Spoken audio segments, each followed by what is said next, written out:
प्रिय विद्यार्थियों, सुप्रभात। मैं निशा आनंद कैम्ब्रिज इंटरनेशनल स्कूल दसूहा की ओर से एक बार फिर से हिंदी कक्षा में आपका स्वागत करती हूँ और मुझे पूरी उम्मीद है कि आप सभी अध्यापक जो अपना विषय से संबंधित कंटेंट भेज रहे हैं उसको अच्छे से पढ़ रहे होंगे। मैंने अपनी पिछली कक्षा में आपको हरिहर काका पाठ जो है उसके विषय में बताया था। दूसरी वीडियो में मैंने आपको हरिहर काका के पाठ के जो प्रश्न उत्तर हैं उनके विषयों पर भी हमने चर्चा की थी और मुझे पूरी उम्मीद है कि आपको वो पाठ अच्छे से समझ आ गया होगा। हरिहर काका पाठ जो है वो हरिहर काका के इर्द गिर्द ही घूमता है और उस पाठ में हमने सगे संबंधियों अर्थात जो हरिहर काका के भाई हैं उनके स्वार्थी व्यवहार की चर्चा की थी और मैंने आपको जो ठाकुरबाड़ी के महंत हैं उनके विषय में भी बताया था कि किस प्रकार लालच में आकर वो हरिहर काका की ज़मीन को हथियाना चाहते थे। और उसके पश्चात मैंने आपको कहानी के जो अभ्यास के प्रश्न उत्तर हैं उनके विषय में भी समझाया था। तो मुझे पूरी उम्मीद है कि आप सब ने उन प्रश्नों को अब तक अपनी नोटबुक में लिख भी लिया होगा। तो आज का हमारा विषय आपकी संचयन पाठ्य पुस्तक जो है उसका दूसरा पाठ सपनों के से दिन है और इसके लेखक का नाम गुरदयाल सिंह है। अब पाठ आरंभ करने से पहले मैं पाठ का क्या उद्देश्य है ये आपको बताना चाहती हूँ। और इस कहानी का प्रथम उद्देश्य है शिक्षा के महत्व को बताना। दूसरा उद्देश्य शिक्षा के साथ साथ खेल कूद का महत्व भी बताना। और इसका तीसरा उद्देश्य परंपरागत क्या होता है? ट्रेडिशनल। जो परंपरागत शिक्षा प्रणाली है उसके दोषों को प्रस्तुत करना, अर्थात उसमें जो कमियां हैं उन कमियों को लोगों को बताना तथा सुधारने के उपाय ढूंढना। तो ये तो हुआ कहानी के मुख्य उद्देश्य। अब मैं आपको पाठ की या कहानी की रूपरेखा बताना चाहती हूँ। सबसे पहली बात कि ये पाठ पंजाबी लेखक गुरदयाल सिंह की आत्मकथा का एक अंश है। अंश अर्थात भाग। इसमें लेखक ने अपने बचपन के उन आनंदमयी दिनों का चित्रण किया है जब खेलते खेलते चोट लगती थी, हाथ पैर छिल जाते थे, तब चोट लगने के बावजूद घर जाकर माता पिता तथा बहनों की डांट खानी पड़ती थी। कुछ देर बाद फिर से वही खेल मन को अच्छे लगने लगते थे। लेखक ने अपने स्कूली जीवन के अनुभवों को भी इस कहानी में बताया है और ये कहा है कि उन दिनों स्कूल का वातावरण बहुत ही नीरस एवं भय क्या होता है? डर उत्पन्न करने वाला हुआ करता था। अब लेखक ने ऐसा क्यों कहा है और इसके पीछे कारण क्या है, ये जब हम कहानी पढ़ेंगे तब हमें इस बात का पूर्ण आभास हो जाएगा, अर्थात हमें पता लग जाएगा। जो पाठ या कहानी आरंभ करने से पहले हम कहानी के मुख्य पात्रों की ओर चलते हैं। तो सबसे पहले जो कहानी का मुख्य पात्र है वो तो लेखक स्वयं है, अर्थात गुरदयाल सिंह जी। उसके पश्चात इस कहानी के अन्य मुख्य पात्र जो हैं वो है हेडमास्टर शर्मा जी, क्योंकि लेखक ने इस कहानी में अपने स्कूल के बारे में बताया हुआ है और उस स्कूल के जो हेडमास्टर हैं शर्मा जी, उनके व्यक्तित्व, उनके स्वभाव के विषय में भी हम इस पाठ में जानेंगे। जो हेडमास्टर शर्मा जी हैं वो बहुत ही नर्म दिल इंसान हैं और बच्चों से बहुत ही प्रेम करते हैं। और उसके पश्चात तीसरा पात्र जो है वो है पीटी मास्टर प्रीतम चंद। पीटी मास्टर अर्थात फिजिकल एजुकेशन के टीचर। अब प्रीतम चंद के जो स्वभाव है वो हेडमास्टर शर्मा जी के स्वभाव से बिल्कुल ही विपरीत है। प्रीतम चंद जो हैं वो बहुत ही सख्त स्वभाव के हैं और स्कूल में अनुशासन को कायम रखने के लिए वो कुछ भी करने के लिए तैयार हो जाते हैं। यहाँ तक कि बच्चों को सज़ा देने के लिए भी तैयार रहते हैं। उनकी ये बात जो है पूरे स्कूल में प्रसिद्ध है। इसीलिए स्कूल के जो बच्चे हैं वो प्रीतम चंद जो पीटी मास्टर हैं उनसे बहुत डरते हैं। तो अब हम कहानी का आरंभ करते हैं। सबसे पहले इस कहानी में बच्चों का जो खेल के प्रति लगाव है उस विषय को हम जानेंगे। लेखक ने इस पाठ में ये बताया है कि बचपन में सभी बच्चों का एक जैसा ही हाल होता था।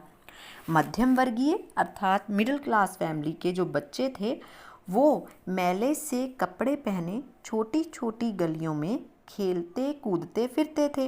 भागते दौड़ते समय हाथ पैर छिलने या चोट लगने पर कोई परवाह नहीं करता था, बल्कि परिवार वालों से डांट ही पड़ती थी।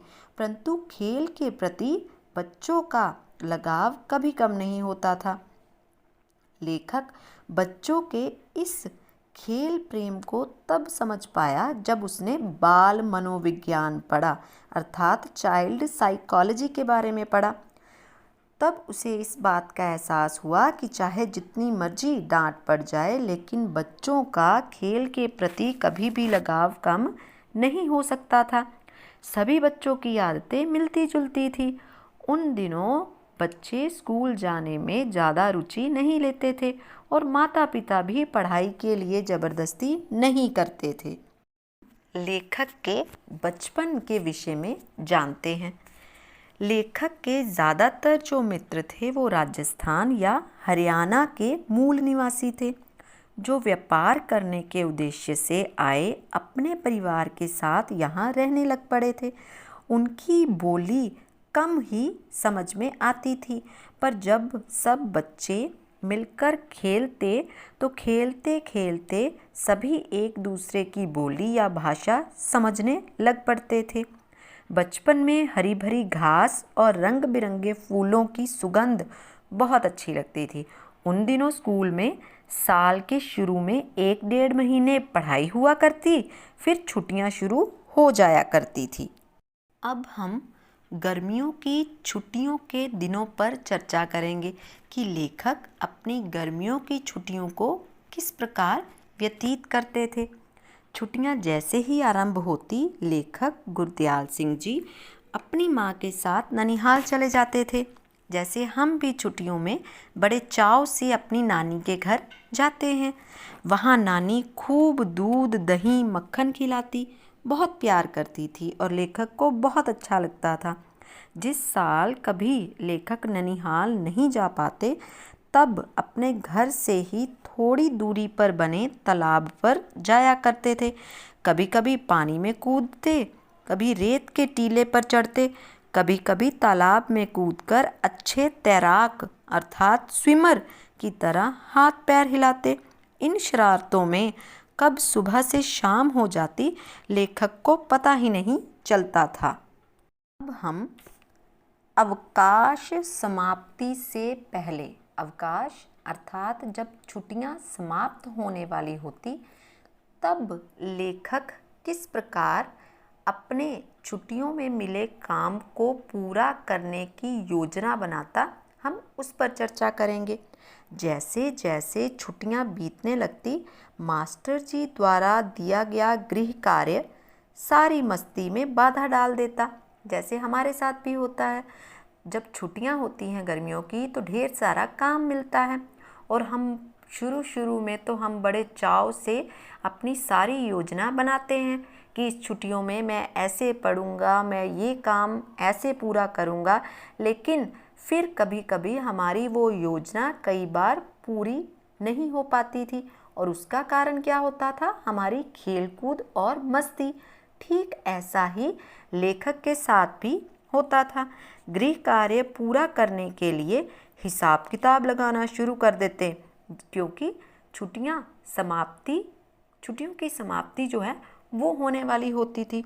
परंतु लेखक के कुछ मित्र ऐसे भी होते थे जो छुट्टियों का काम करने की बजाय मास्टर जी की पिटाई को ज़्यादा सस्ता सौदा समझते थे। सस्ता सौदा क्या होता है? आसान काम। कभी कभी कुछ समय के लिए लेखक भी ऐसे बच्चों को अपना नेता मान बैठता था और उनमें जो बच्चे काम नहीं करते थे, लेखक के साथ वो, उसका नाम था ओमा। ओमा जो था वो छुट्टियों का काम करने की बजाय मार खाना ज़्यादा सस्ता सौदा समझता था। अब हम लेखक के स्कूल के वातावरण पर चर्चा करेंगे कि लेखक का स्कूल जो है वो कैसा था। लेखक का स्कूल बहुत ही छोटा सा था, उसमें केवल 9 ही कमरे थे। पहला कमरा हेडमास्टर श्री मदन मोहन शर्मा जी का था। स्कूल की प्रार्थना अर्थात असेंबली के समय वे बाहर आते और अनुशासन में खड़े छात्रों को देखकर बहुत ही खुश होते थे। मास्टर प्रीतम चंद जो पीटी मास्टर अर्थात खेल के अध्यापक थे, वे स्वभाव से बहुत ही कठोर थे। इसके ठीक विपरीत थे हेडमास्टर शर्मा जी। हेडमास्टर शर्मा जी 5वीं और 8वीं कक्षा को अंग्रेजी स्वयं पढ़ाते थे। क्रोध अर्थात गुस्सा आने पर कभी कभी बच्चों के गाल पर हल्की सी चपत लगा देते। चपत अर्थात हल्का सा चांटा लगा देते थे। फिर भी स्कूल जाने से बच्चे जी चुराते थे। कभी कभी ऐसी सभी स्थितियों के रहते हुए भी स्कूल कई बार उस समय अच्छा लगने लगता जब खेल अध्यापक स्काउटिंग का अभ्यास कराते।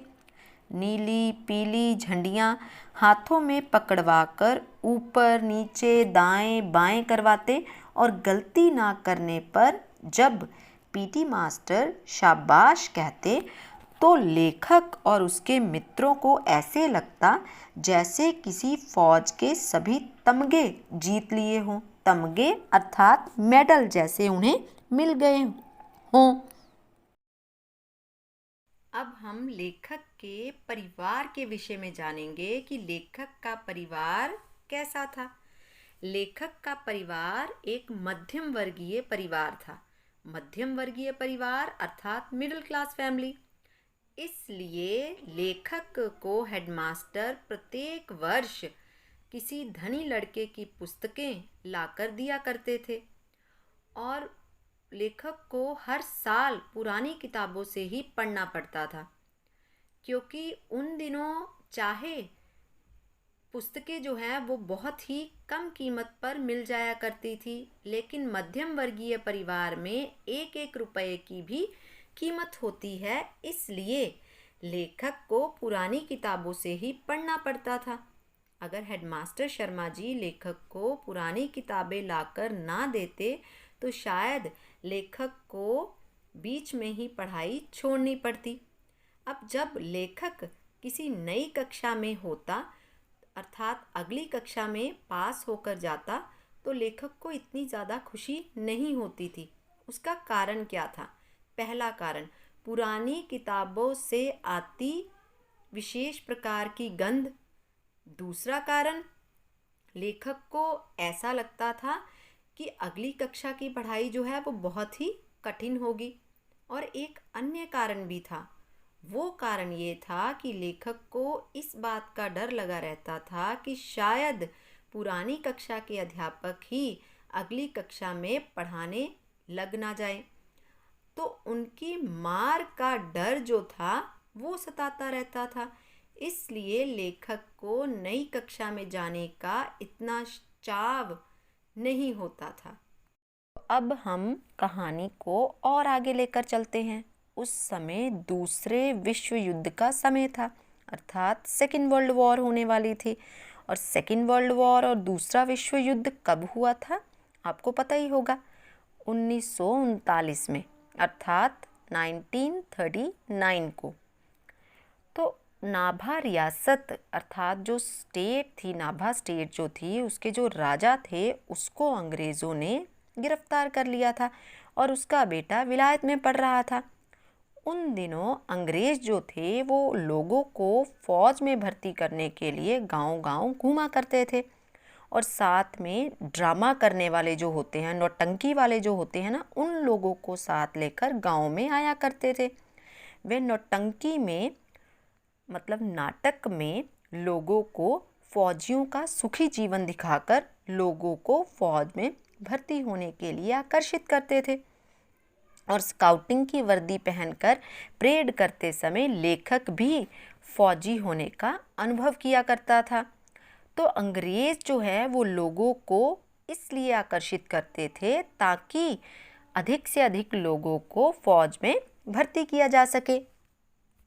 पहले हमने हेडमास्टर शर्मा जी के चरित्र के बारे में, उनके स्वभाव के बारे में सुना कि जो हेडमास्टर शर्मा जी हैं वो बहुत ही नर्म दिल इंसान थे। अब हम मास्टर प्रीतम चंद जी के व्यक्तित्व अर्थात पर्सनैलिटी के बारे में चर्चा करेंगे। मास्टर प्रीतम चंद जी कौन थे? पीटी मास्टर अर्थात खेल के अध्यापक। मास्टर प्रीतम चंद का जो कद था वो बहुत छोटा था, उनका शरीर गठीला था और उनका चेहरा जो था वो दागों से भरा हुआ था। उनकी बात सी तेज आंखें थी और वो चमड़े के चौड़े पंजे वाले बूट पहना करते थे और उनके इसी व्यक्तित्व के कारण लोगों का ध्यान उनकी तरफ चला जाता था। उनका सज़ा देने का तरीका जो था वो बहुत ही भयानक था, अर्थात कोई भी बच्चा जब अनुशासन में नहीं होता था तो वो उसकी खाल तक उधेड़ देते थे। खाल उधेड़ना अर्थात बुरी तरीके से पिटाई करना। और लेखक को चौथी कक्षा में मास्टर प्रीतम चंद जी फारसी विषय पढ़ाने के लिए लगे थे।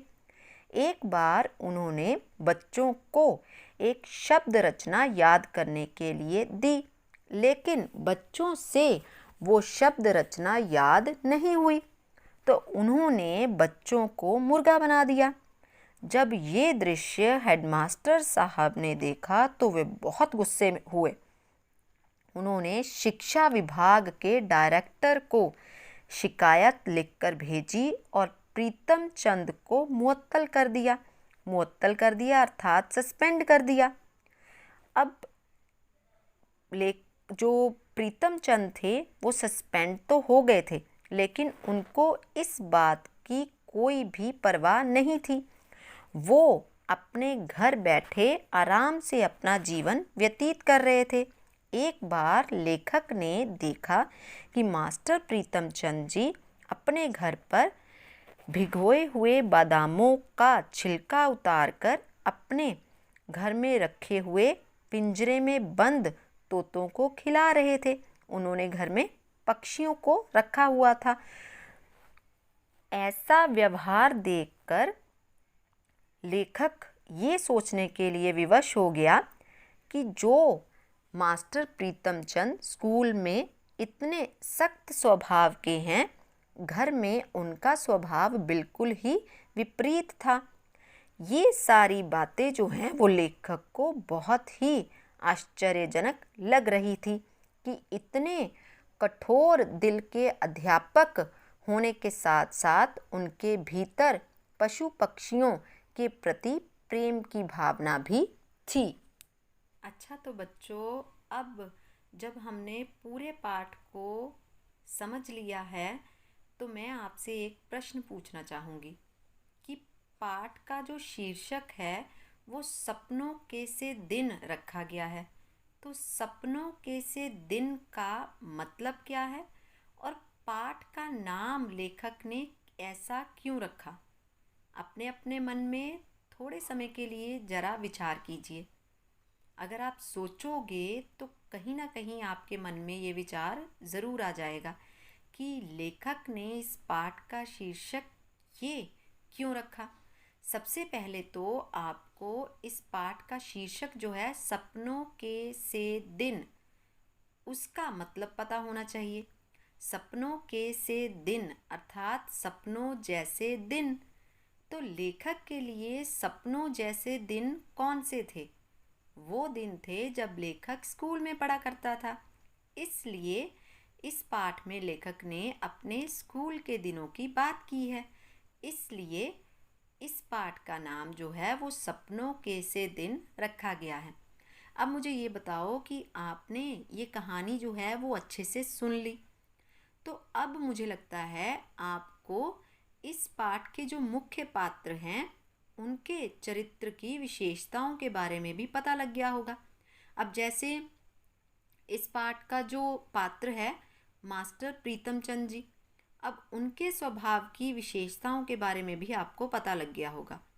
तो सोचो अपने दिमाग में कि पहली विशेषता क्या होगी। और मैंने आपको कक्षा में ये भी बताया था कि जब भी किसी व्यक्ति के स्वभाव की विशेषताएं लिखनी है तो हमें हेडिंग देकर, पॉइंट देकर उसको एक्सप्लेन करना पड़ेगा, तभी हमें 5 में से 5 नंबर मिलने की पूरी संभावना होती है। तो अब मुझे ये बताओ कि पूरा पाठ समझने के बाद पीटी सर की कौन सी विशेषताएं आपको पता चली।